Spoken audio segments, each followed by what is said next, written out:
Okay, hi, hello everyone. A very good evening to all of you. I hope you guys are doing great and welcome to the finance decoded session. एक छोटा सा change आ गया है finance decode session में for all of you that we are going to start the compilation from the January till the August. Till like for the last 7 months we are going to complete the all important news in association with finance. We are going to start with the January content from today. Hopefully, are going to complete the January compilation within 1 to 2 days, and then we'll start with another month. And the daily compilation will be brought to you people very soon as well. Okay, so for the point of view of the update and notification, which is coming very soon. So we have started the new series in association with the finance current affairs compilation from the January session. Okay, so let's start with the important news, and this compilation for January will continue for 2 to 3 days, and then we'll move on with the next month. Okay, so the first news in association with the RBI, like it was the extending the PIDF scheme for the 2 years, right? 2 more years, which was running for 3 years, extending it for 2 more years till 2025. That was the first news which was important from in the January. There was an update from the RBI like in association with the PIDF scheme. Right now the corpus which is it is holding is associate around 1026 crore, around crore rupees as of in 38th November 2023, right? And it focuses on deploying payment acceptance technology. We are going to see that what PIDF is associated to in tier 3 and tier 6 centers. Now what are these tier 3 and tier 6 centers? In northeast state, Jammu Kashmir and Ladakh. Now RBI extend the PIDF scheme by 2 years till December 2025. The first news which was important, the RBI extended the Payment Infrastructure Development Fund. With the name itself, you can understand that what this scheme is associated to. If you want to check in detail the PIDF scheme, you can check it with the Pooja ma'am's classes in association to daily analysis of schemes. Right, we are going to discuss in short regarding the PIDF scheme here in the session itself. Instrument Aadhaar enabled biometric devices. So to extending this scheme for 2 more years, that was taken into as a consideration. Now what is payment infrastructure development scheme? So in short, it is basically the scheme which was introduced by RBI to encourage the deployment of point of sale POS. POS, we all know that the instruments which helps, it is an instrument which help in the instant payments, the infrastructure across T1 and T3 centers. T1 and T3 centers, according to the states are being divided into tiers. So they are talking about T3 to T6. Okay, they are talking about T3 to T6 centers, right?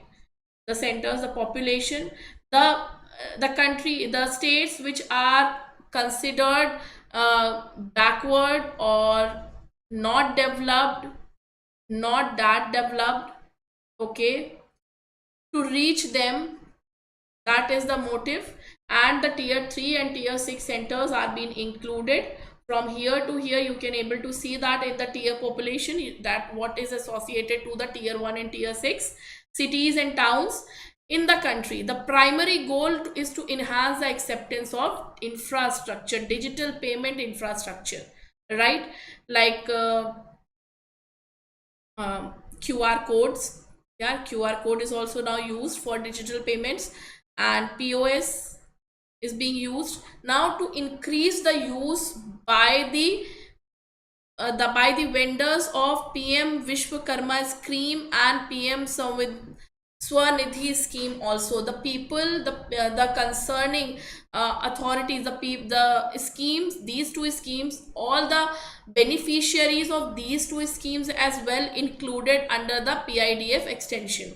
Always remember that this scheme is taking into consideration the promotion and enhancement of deployment, encouraging what? The infrastructure, the acceptance of infrastructure of digital payment, which is associated to promotion of financial inclusion in the country, right, and promoting the cashless economy. Now PM Vishwakarma scheme and PM Swanidhi scheme, these two schemes are also very important, and it come under the category that in payment in PIDF, they are taking into consideration the beneficiaries of PM Vishwakarma scheme and PM Swanidhi schemes as well. Okay, so that is very important to be considered. Okay, so now what is PM Vishwakarma scheme is associated to? Let's see that when we are talking about PM Vishwakarma scheme, it is for the 5 year, it is extending a scheme which will work for the 5 year till 2028. Okay, and it is associated to end-to-end support of traditional artisans and craftsmen. Okay, and growing of Vishwakarma to their business, right? They are concerned with the artisans, potteries, and to the people to enhance and grow their business. In association to credit facilities, in association to promotion of their business, in association to connections, that the government has taken initiative to promote these people under the PM Vishwakarma scheme, and they are also an important part of PIDF scheme benefits, right? And the promotion of the tools, the infrastructure tools for the digital payments are also taken into consideration for PM Vishwakarma. In subsidized rates are being 6 centers where the population, you can see that they are not that developed nations, that to promote more cashless payment and to promote digital payment and shifting from cash economy to cashless economy is the main goal of PIDF scheme. So main motive is to extend this scheme. The scheme extension has came in the January in association to 2 years, which will extend up to 2025. Okay, now PM Swanidhi scheme is associated to street sellers, making loan facility available to these street sellers. That is the main motive of PM Swanidhi PM Swanidhi scheme. Okay, and the beneficiaries of PM Swanidhi schemes are also taken into consideration in a PIDF schemes as well. Okay, so that is what is associated to Swanidhi's PIDF extension. Now let's move toward the second topic. The second important news is associated to RBI. It enhances the bulk deposit limit for large urban cooperative banks to up from 6.66 times to 1 crore and above. Now, as all of you, I remember that you should know about the update in association to the bulk deposit, in association to scheduled commercial bank. It has been raised up to 2 crores, right, and updated in June for 3 crores, right? Now, in association to urban cooperative banks, the cooperative banks, we already know what are cooperative banks, and they are broadly classified into urban cooperative and rural cooperative. So they are talking about the urban cooperative banks. Urban cooperative banks who they have increased the limit of bulk deposit to 1 crore, which was before it was up to 15 lakh and above. It has now increased up to 1 lakh. Right? So RBI, the Reserve Bank of India, has decided to enhance the bulk deposit limit for large urban cooperative banks to 1 crore and above from current 15 lakhs. Okay, so it is applicable to tier 3 and tier 4 categories. What is tier 3 and tier 4 categories of UCBs? Now, even UCB, now we know that urban cooperative banks are also divided into 4 extensions, right? Tier 1, tier 2, tier 3 and tier 4. Now, the tier 3 and tier 4 categories of urban cooperative banks, tier 3 and tier 4 categories of urban cooperative banks are applicable to this particular change. Now, as we go higher, the capacity of the UCBs increase, like from tier 1 to tier 3 to 4 to 5, their capacity increases. So especially for tier 3, which are higher and bigger in picture in association with the urban cooperative banks, means definitely they are running on broader picture. So tier 3 and tier 4, they are a part of tier 3 and tier 4. Their bulk deposit limit has been enhanced to up to 1 crore. That is the second most important news from the January current affairs in association to finance. Earlier, the deposit of 15 lakh was considered a bulk deposit by all UCBs. Now the bar has changed to 1 crore. All the other UCBs, now beside this, like see, there are two, tier 1 and tier 2 are remain working on 15 lakh only. Okay, remember that. Only tier 3 and tier 4 UCBs, urban cooperative banks, are allowed to make a change in their definition in association to bulk deposit in single rupee term to 1 crore. Else the tier 1 and tier 2 and the rural cooperative banks and the remaining other banks categorization, the limit is remain to 15 lakh in association to cooperative banks. Okay, now the Reserve Bank of India has categorized the urban cooperative bank into 4 tiers based on their size of their deposit. According to the size of their deposit, they have categorized them into tier 1, 2, 3 and 4. Now we are taking into consideration only tier 3 and tier 4 for the changes in the limit, bulk deposit limit to 1 crore. Okay, remember this. It includes UCBs, salary earner UCBs and other deposits of rupees 100 crore. The tier 1 UCBs may operate in, now these are very small UCBs. It may be possible that they are only having one branches, or they are only running on a smaller scale, they are running into a single district or single area concern.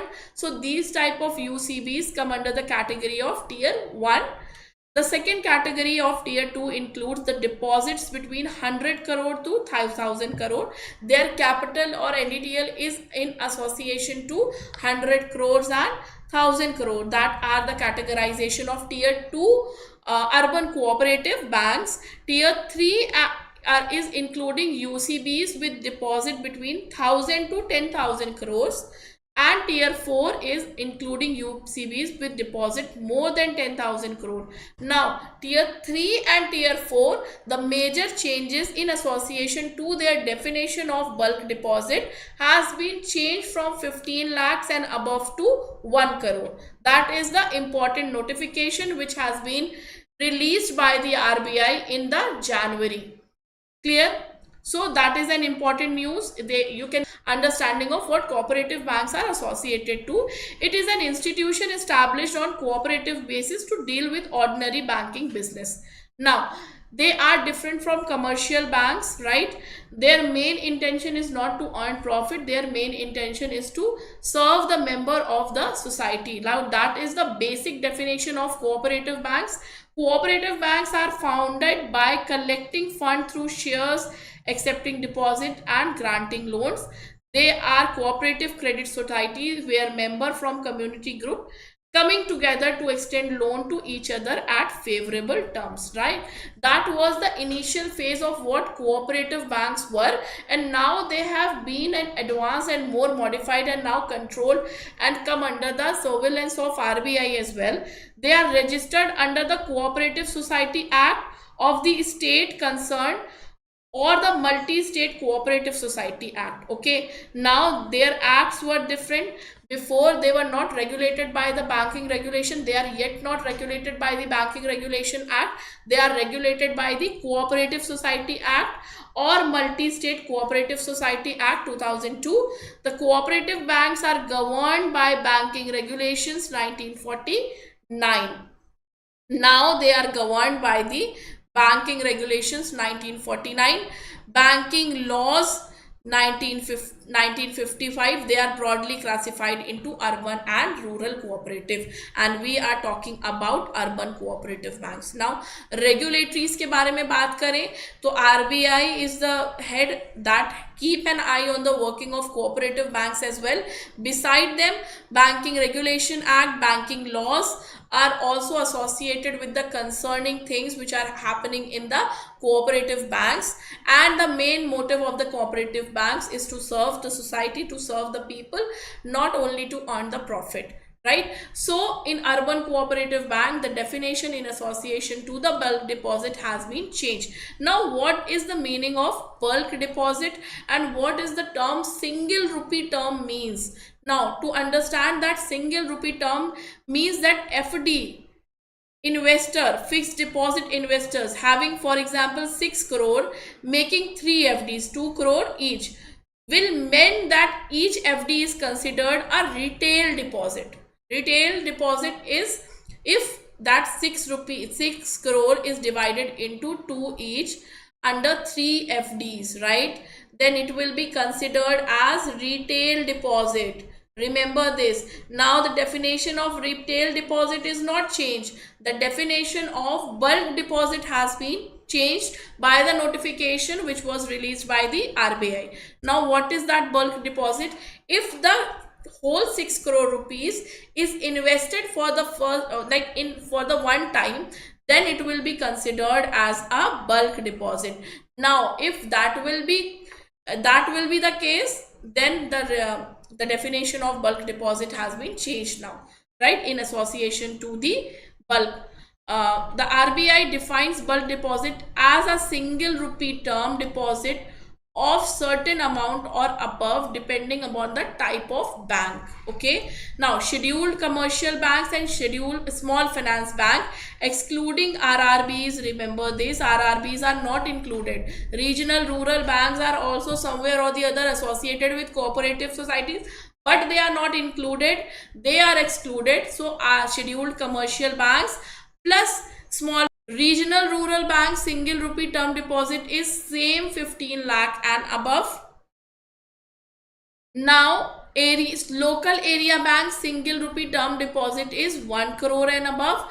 In June 2024, the RBI proposed revising the definition of the bulk deposit to include single rupee term deposit of 3 crore above for all banks. Clear? That is an update which came in June. Okay, we are talking about the January. So for UCBs we are talking about. Now they are taking into consideration the scheduled commercial banks and finance banks. Okay, bulk deposit typically earns slightly higher interest rate than the retail deposit. Fixed deposit they are talking about, because banks offer different rate to manage their liquidity. Now when you are definitely doing a bulk deposit, you are going to get some higher rate of interest in comparison to what? In comparison to the retail term deposit. Okay, is that clear now? That what is term deposit associated to, what is single rupee term deposit is associated to, what is bulk deposit is associated to. Clear with this? Now the third is RBI issues new rules on inoperative unclaimed saving accounts, FD and deposit. The notification in association to the inoperative, the accounts which are not in current operation, unclaimed with there is no nominee, saving accounts, FD, deposit. What are the rules and notification? What are the update in association to the claims that are been released by the RBI? A comprehensive guideline in association to the measures implemented by the bank covering various aspects. Clear? Now RBI has issued comprehensive guidelines on the measures to be implemented by banks covering various aspects of how to classify deposits and accounts as unclaimed deposit and inoperative account respectively. That we have to understand, that if that account is being recognized as an inoperative, how to get back the activation, and if we want to recognize them as an inoperative, what are the terms and condition in association to that. Then periodic review of such deposit accounts, fraud prevention measures, etc. These things are taken into consideration under the detailed and comprehensive guidelines which is being shared. Now, the first is banks are required to conduct an annual examination of accounts if there haven't been any customer initiated transaction for more than 1 year. Now, for example, you are holding a saving account and you haven't done any services, or you haven't transferred any money, or you haven't done any custom transaction in association to 1 year. To keep such deposit from ongoing unclaimed, bank should examine term deposit account in which there is no clear requirement to renew the deposit, and see if the clients have moved the proceed to their savings or current account with due to them maturity. Now that has to be taken into consideration. If that is not happening, the update in association with letter should be given, and if the letters are returned undelivered or no response is received through registered email, the bank shall immediately undertake an inquiry to find out the whereabouts of the account holder, if the holder is deceased. Fine. The bank will continue to classify the account as operative for an additional 1 year. This leniency is being given by the bank, that still if there is no updation, there is no revert back, or there is no transaction which is being done in 1 year, the bank will still consider that account as an operative account for the one whole additional year, and will advise the account holder to operate the account within that year, right? The intimation is given through emails, right? If they receive a response from the account holder providing the reason for non-operating the account, once the extended term has passed, the account holder has not continued to run the account, the bank will label it as a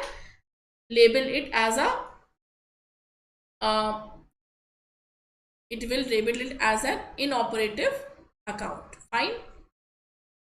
So in a consideration to an inoperative account, these things are taken into consideration. They are going to have an audit, a check on the whether the account holder has done any kind of update transaction, or any condition or any transaction is taken into consideration or not within the 1 year. If it is not done, the intimation has to be given to the account holder through mail, through SMS, through phone call, whatever is associated to the account holder.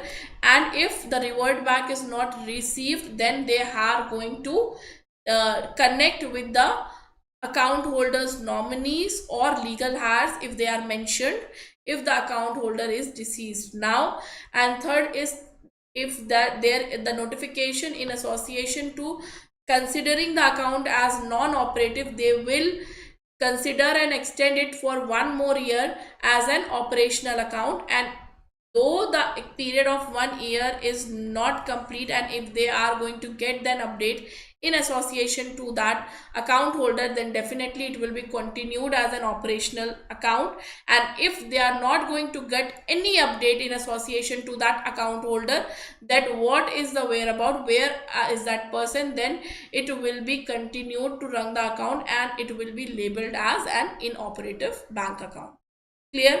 Now the second one is, according to the RBI's new guideline, for the purpose of classification as an account inoperative, only customer induced transactions and non-bank induced transactions shall be considered. From the end of the customer, there are a lot of things which are taken into process from our account, from the context of the banks. But if the account is inoperative from the end of the customer, that transactions will be taken into consideration. means that transaction should be from the end of the customer only, then it should be considered under the operations definition, right? There may be instances where the customer has given mandate like standing if there is no other services being taken into consideration or transaction is taken into consideration from the end of the account holder, then these services will be taken as a transaction in association to customer induce transaction. Customer को हम customer induce transaction समझेंगे अगर इनके अलावा कोई और services नहीं ली गई होंगी। Clear?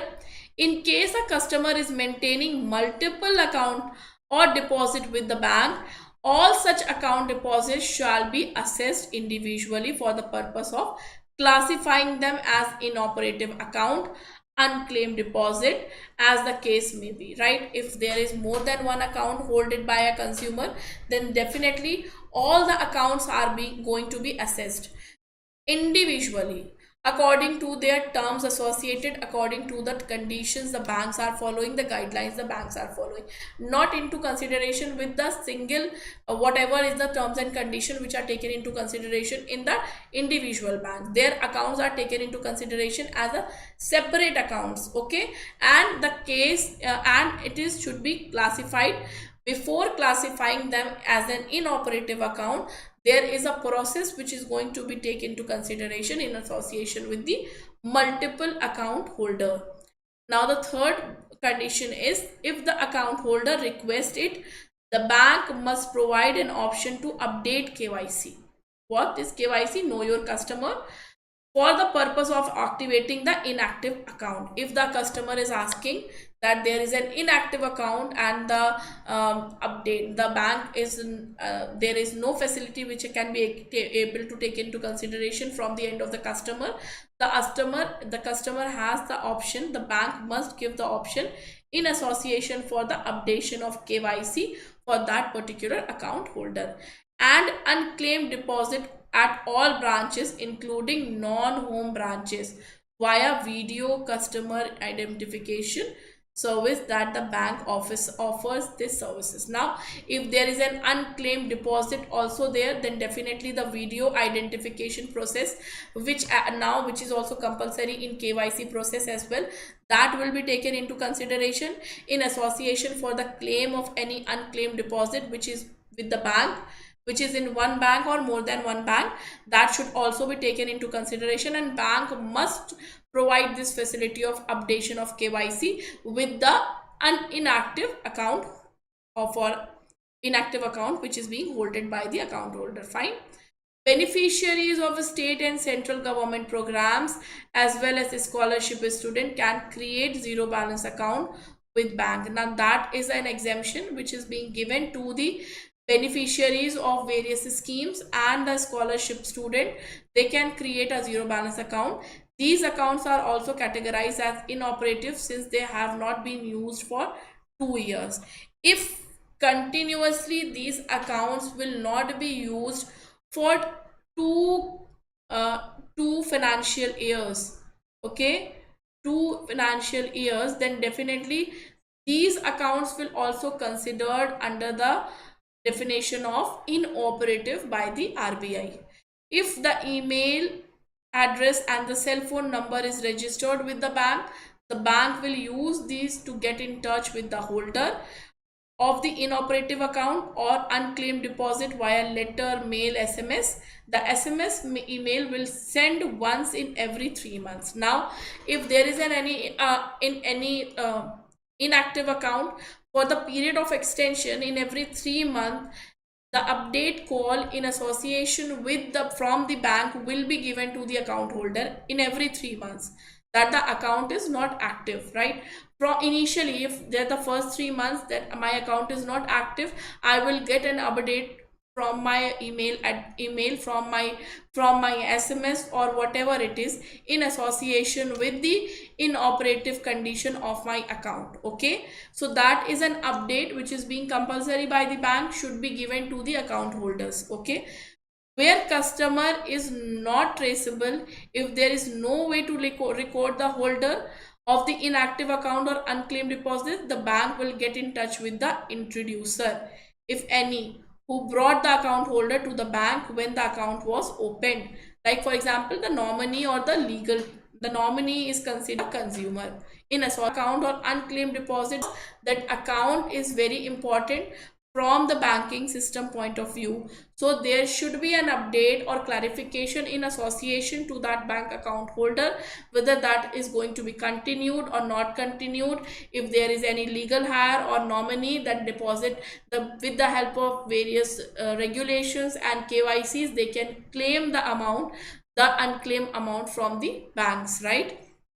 As per the new operational guidelines issued by the RBI dated on January 1st, 2024, the bank shall automatically intimate the inoperative account unclaimed deposit through SMS and registered mail, stating that on the basis of KYC document submitted by them, the inoperative status of the account has been removed. The intimation shall also mention the remedial measures available for them to report an unauthorized access of inactive accounts. Okay, they have the facility, and this update and this guideline was this guidelines were operational, and this is being updated on January 1st, 2024. The interest on that saving account shall be credited on regular basis, irrespective the account is in operation or not. Whatever the interest is being maintained, that should be credited in the account of the account holder, without taking into consideration the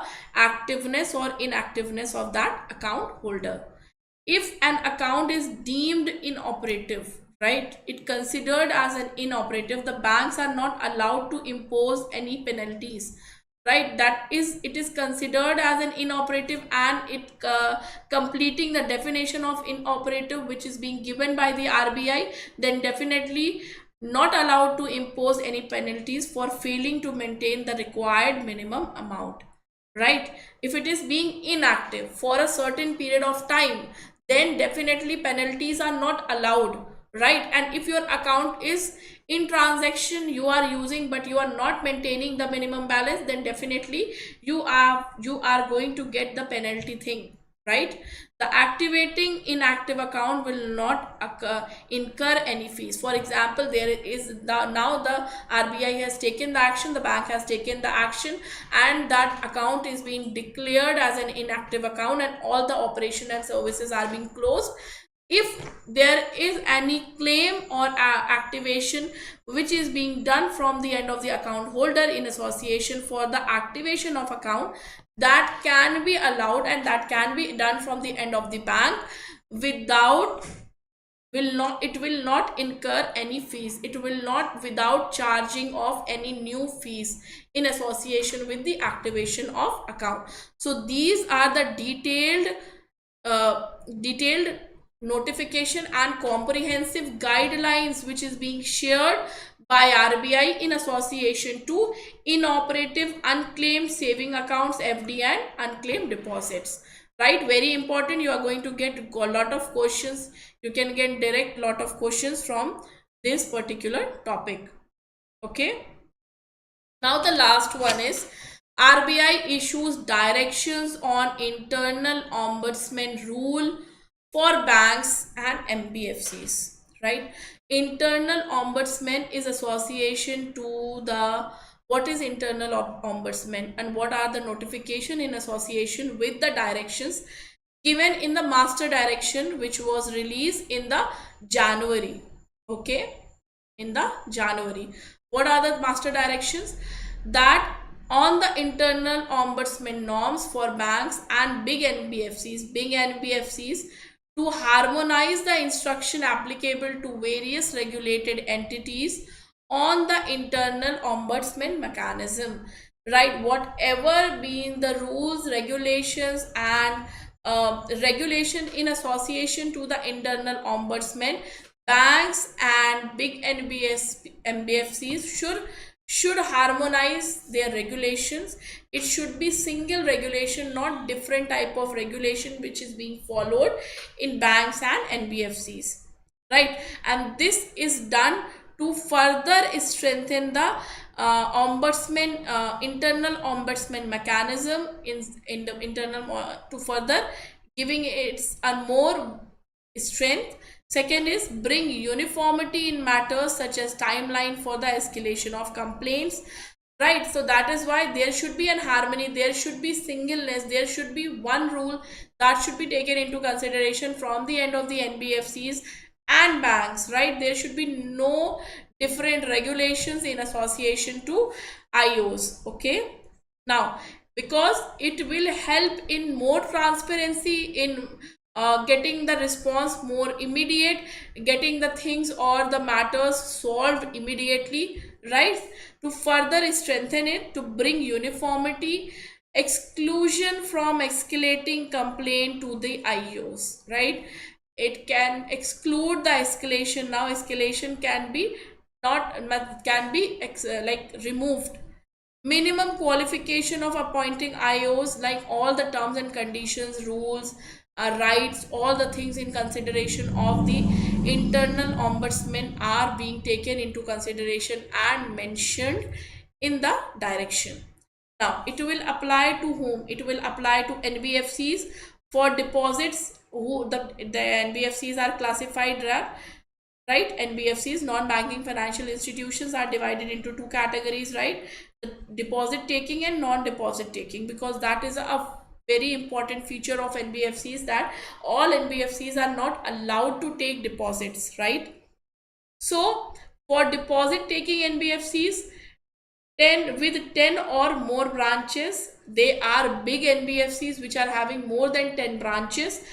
Or for non-deposit NBFCs, they should hold the asset for around 5,000 crore and above. They are considered as big NBFCs, and in those NBFCs, these master directions, notifications and details are being applied in association to internal ombudsman norms. Right, so that is for the update, and that is the news in association to January update. These are the 4 component important news, and we are going to continue the January compilation tomorrow as well. Right, before just understand that what internal ombudsman scheme 2018 is associated to. Let's read it and understand that what is this scheme is associated to. The RBI had on May 2015 advised all the public sector and private foreign sector bank to appoint internal ombudsman, which will be an independent authority to review the complaints that were partially or wholly rejected by the respective banks. If the banks has rejected them, they are considered to be as an independent authority to take a verification of those complaints. The IO's mechanism was set up with the view to strengthen the internal grievances redressal system, which is in association to the consumers of the bank, to ensure that the complaint of the consumers are readdressed, that whatever their issues are, that if they are not being taken seriously by the banks, these independent ombudsmen will help you to get your complaint readdressed at the level of bank itself by an authority placed at the highest level of the bank grievances redressal mechanism. So to minimize the need of customer for the consumer to approach to other for readdressal, right, it should be solved within the banking peripheral, within the banking within the bank itself. They should not, the customer don't need to go beyond that, and for that an independent redressal system which is working there, the independent ombudsman should be appointed. Right, as a part of this customer centric approach to enhance the independence of IO while simultaneously strengthening the monitoring system or functioning of IO's mechanism, RBI has reviewed arrangement and issued revised direction under 35A of the Banking Regulation Act 1949 in the form of Internal Ombudsman Scheme 2018. The scheme covers inter-appointment, tenure, roles, responsibilities, procedure, guidelines, oversight mechanism, every detail in association to the internal ombudsman responsibilities. Clear है? So that is what internal ombudsman is associated to, and the notification in the master direction in association with the regulation of harmonization of the structure, harmonization of the instruction applicable, that should be taken into consideration to strengthen the IO's mechanism within the bank itself, right? And who, to whom it is applicable to? It is applicable to the banks, scheduled commercial banks and NBFCs. For deposit taking NBFCs, it is with the branch of more than 10 or more, they should are come under the category of this new updation. Secondly, the non-deposit taking NBFCs with the asset of around 5,000 crores and above are come under the notification of this direction. Clear? So this was for today's session. This for today's session. Tomorrow also we are going to continue with the most important finance news in association with the RBI examination. Thank you so much.